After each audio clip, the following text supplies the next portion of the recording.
Those sirens are coming to save me. And go back to regular jumps. Woo!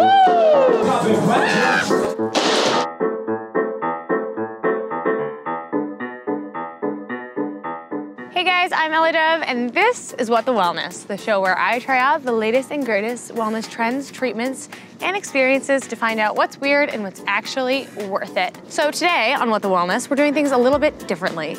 I'm going to be exploring the world of heart rate monitors. I'm going to talk to a cardiologist, Dr. Jenn, and try out a few different workouts to figure out exactly what our heart rate monitors are supposed to be telling us. Hi, I'm Dr. Jennifer Waythe. I'm a cardiologist at New York Presbyterian Columbia, and I specialize in women and heart disease. So, what does my heart rate tell me? So in general, your heart rate gives you a good indication of your overall health and well-being and how good your cardiovascular fitness is. So, if I'm 28, that means my max heart rate should be 192? Right, so our maximum predicted heart rate is 220 minus your age. That doesn't mean that you need to be at a heart rate of 192 during your whole workout. It's just your maximum predicted. So, but you want to get your heart rate up and have it sustained up, maybe 160s, 170s, even 180 while you're exerting yourself. And so, for example, in like a HIIT workout, my goal might be to go up to that kind of 170 to 190 range, come back down, and go back up throughout the workout. Exactly. And is that heart rate variability? No. Oh, cool. Can you explain that concept to me a little bit? Heart rate variability is not what people think. It really is more about the beat-to-beat time difference. So people whose heart rates are faster are going to have a lower heart rate variability because they're going to just be going very fast and the distance between beats will be the same. Whereas people who are very relaxed and their heart rates are slow, then there may be these very subtle differences in the beat-to-beat distance. So heart rate variability being high means that you're in a very relaxed state with a high, what we call parasympathetic tone, or not the fight or flight response, but the relaxation phase. Got it, and that's a good thing because... We think it's a good thing because we believe that people who are in a more relaxed state a lot of the time and have higher heart rate variability will have better cardiovascular health overall. That makes sense. Being less stressed does seem like it'll help you live longer. That's right, and that there seems to be a correlation between good cardiovascular fitness and then higher heart rate variability throughout the rest of the day. If I'm doing a HIIT class, I might want to get my heart rate all the way up and all the way back down during one class. What about on a long run? Is my goal to get to a max heart rate and keep it there? Where am I trying to go? I mean, in general, when people go on a long run, if they're used to running, they're gonna get their heart rate up, but they're probably not gonna get their heart rate to their maximum predicted heart rate unless they, haven't done a lot of exercise in a while. In general, it's very good cardiovascular fitness to run long distances, but you're not gonna get that same variability that you get in those kind of interval workouts, which has been shown now to have a very good cardiovascular benefit as well. So has gotten very popular to go do these intervals where you do shoot your heart rate up and then you bring it back down. Okay, well, this hasn't actually been a power walk, so I think it's time to get moving and get my heart rate up.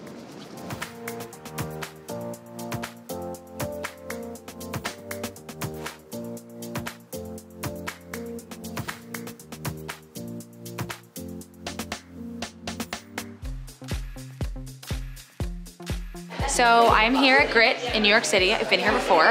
I'm going to take one of the classes. So my goal in this class is a HIIT workout. So it's high intensity interval training. Interval means I won't be working at the same rate the entire class, but I'll be working hard throughout the class to see if I can get my heart rate to come up and then come back down pretty quickly. We'll see.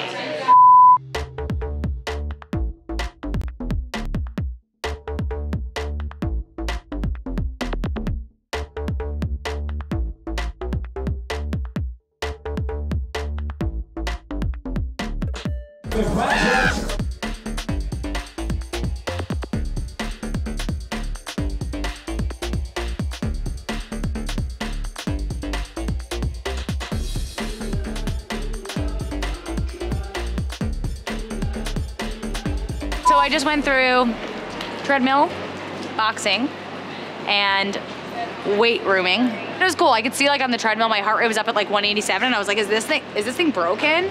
And then I'd get onto the boxing bag and I'd be like down at 150 when I was warming up, so I could see that my heart rate was going up and down. I'm excited to take a look at like the data from this workout to see what I was doing as I was moving through each workout. I know where I was at different periods of the workout, so I kind of have a sense of like whether when I was running or boxing or in the weight room, what my heart rate was doing. But I can say already, like having my heart rate monitor on me today, but also wearing it for like the last 2 weeks, I've definitely been much more aware of like my physical fitness. I'm here at Bandier in West Hollywood with Amanda Kloots. So Amanda, we know all about your workouts on Well+Good because you work with us all the time, but tell me what we're gonna be doing today. So today I'm gonna give you my AK rope class. This is a class that I designed with only a jump rope, where you do cardio intervals, but also tone your entire body using the AK rope. Before we dive into the workout, can you talk me through the trend of heart rate monitors? Are you seeing more of them in your classes? I think so, especially when somebody puts themselves on a schedule or has like a goal or something that they really want, like a program that they want to do. It keeps you accountable, and it helps you to understand your body and where you are in your fitness journey. So I do think it is a trend, and it's not a trend that necessarily will go away because it's such a healthy, helpful trend. All right, well, let's get started. Let's get started. Oh wait, first, I have to turn on my monitor. All right, so we got 1 minute on the clock. Are you ready? Try to stay low. Good, even a little lower. We got 15 seconds. And nice, put that rope down, and we're gonna pull that right knee into your chest. This is gonna kill me. 5, keep that rope tight. This is harder than it looks, I need you all to know. 3.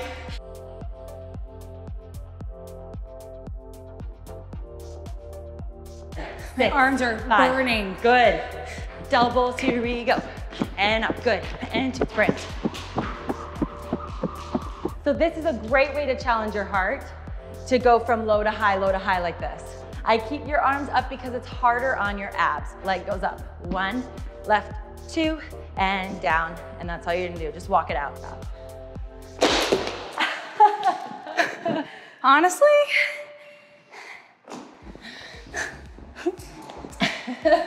just kidding.